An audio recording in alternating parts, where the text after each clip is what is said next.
Einen wunderschönen guten Morgen. Wir haben eigentlich relativ gut geschlafen. Es war nur bitterkalt. Und dann kamen da noch diese komischen Kuschelcamper. Ihr kennt die vielleicht. Kuschelcamper kann ich nicht leiden. Die haben es nämlich dann auch geschafft, auf einem riesengroßen Platz direkt einzuparken, wie bei Aldi, direkt neben unser Fahrzeug. Eigentlich ein bisschen komisch. Und jetzt sind wir hier am größten Wasserfall in Schweden. Der liegt nämlich gerade auf unserer Route. Und den gucken wir uns mal an. Übrigens auf der Straße, die wir jetzt lang gefahren sind, von Norwegen, Schweden rüber. Route blende ich euch mal unten ein. War extremer Wildwechsel.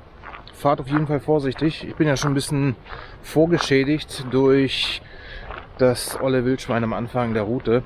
Dementsprechend habe ich mich auch extrem an das Tempolimit gehalten. Ich glaube, ich war voll die Blockade. Aber ich stehe dazu. Und so im Abstand von 300-400 Metern ist auch irgendwas rumgehüpft und irgendwas hat geraschelt im Bus. Ja, da ist vorsichtig fahren definitiv sinnvoll, weil jetzt noch ein Elch als Kühlerfigur, ich brauche nicht. Nun gut, jetzt laufen wir mal runter, da ist nämlich schon richtig laut da unten. Ich packe jetzt auch mal das Mikrofon, glaube ich, wieder oben drauf, dass ihr uns überhaupt noch versteht. Die letzten Tage habe ich nämlich mit der Osmo Action hier gefilmt und das Mikrofon weggelassen, weil es hat ständig geregnet und ich möchte nicht, dass mein Rode-Mikrofon dann nass wird. Das kann also sein, dass die Stimmqualität deutlich schlechter geworden ist, aber ich werde es heute, glaube ich, mal austauschen und dann sehen wir uns gleich unten wieder.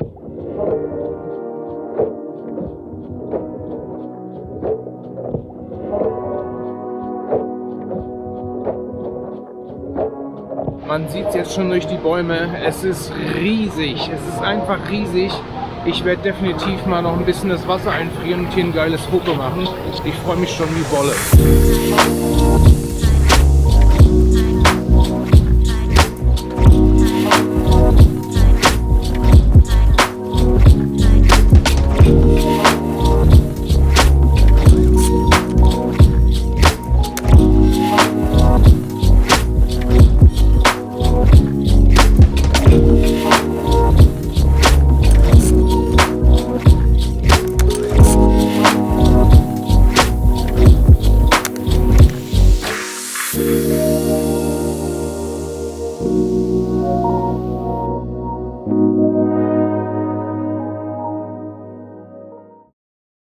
Jetzt geht es in eine Gaststube und die ist so richtig kuschelig und cool und überall Fell und super geschmeidig. Und es gibt Kaffee, den ich heute mal nicht selbst kochen muss. Ich bin schon gespannt, wie der so schmeckt. Das ist übrigens auch tatsächlich der zweite Kaffee, den ich jemals in Schweden getrunken habe. Der erste war in einem von den letzten Videos, vielleicht habt ihr es gesehen, da war mal in diesem Dragon Gate oder so. Da hat so geregnet. Ich sehe ihn echt gut nicht.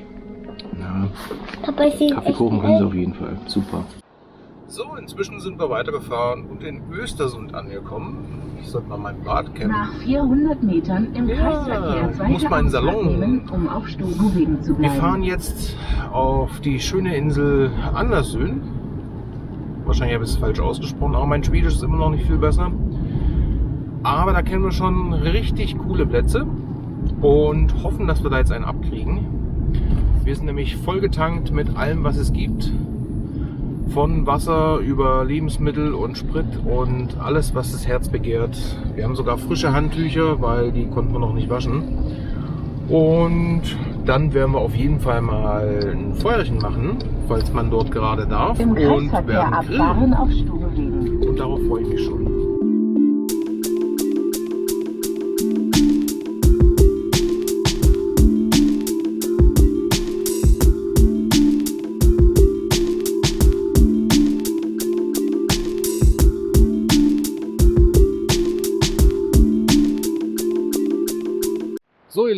für den harten Kern ist es ja nichts Neues, aber ich laufe mit euch trotzdem mal unten ans Wasser.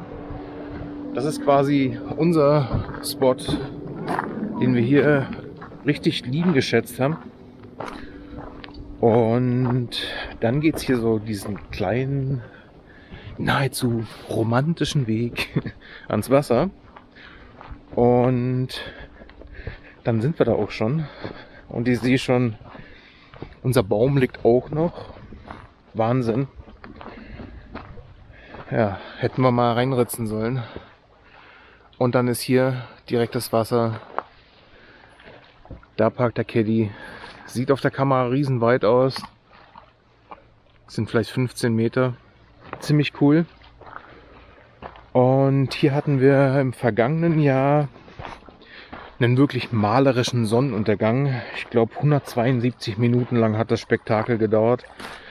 Aber dieses Jahr geht die Sonne früher unter, das habe ich schon gesehen. Auf jeden Fall sehr cooler Spot. Hier konnte man so schön auf dem Baumstamm sitzen. Guck mal. Ja, jetzt ist das Wasser höher. Ja, das ist richtig höher.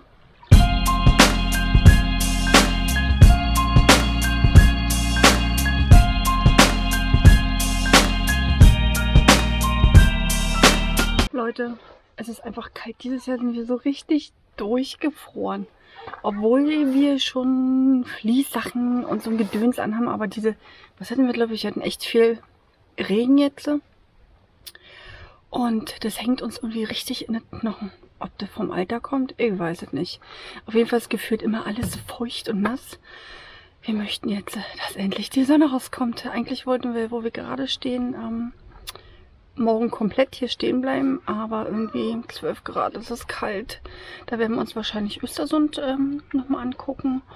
Und dann fahren wir ein bisschen Richtung Süden. Wir sind ja quasi immer noch im Norden, aber schon mal den Süden entgegen, damit es ein bisschen temperaturtechnisch ein bisschen besser wird. Ja, dieses Jahr sind wir ein bisschen Jammerlappen. Gut, meine Lieben, dann sehen wir uns entweder später oder morgen.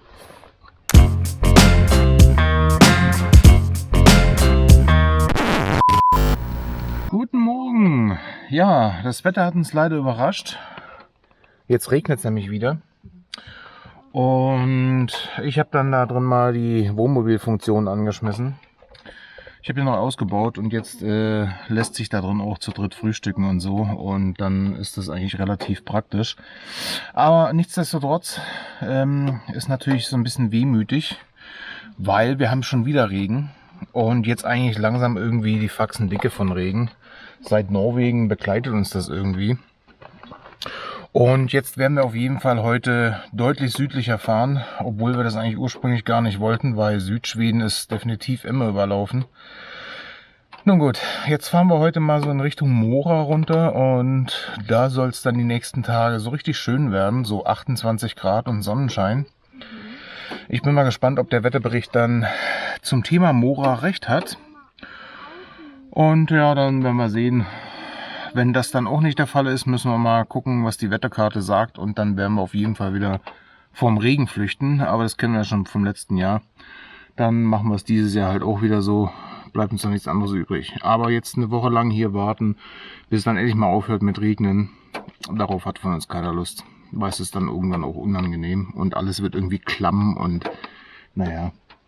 Aber es ist schon deutlich wärmer geworden. Ich habe meine langen Hosen abgelegt und bin wieder auf kurze Hosen umgestiegen.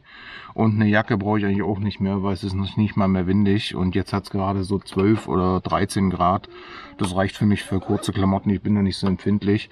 Aber die anderen beiden, die sind extrem durchgefroren. Und dann auch noch im Dachzelt immer und so. Naja, ist mit Sicherheit nicht angenehm. Nun gut, dann machen wir hier mal noch schnell alles startklar und dann fahren wir los.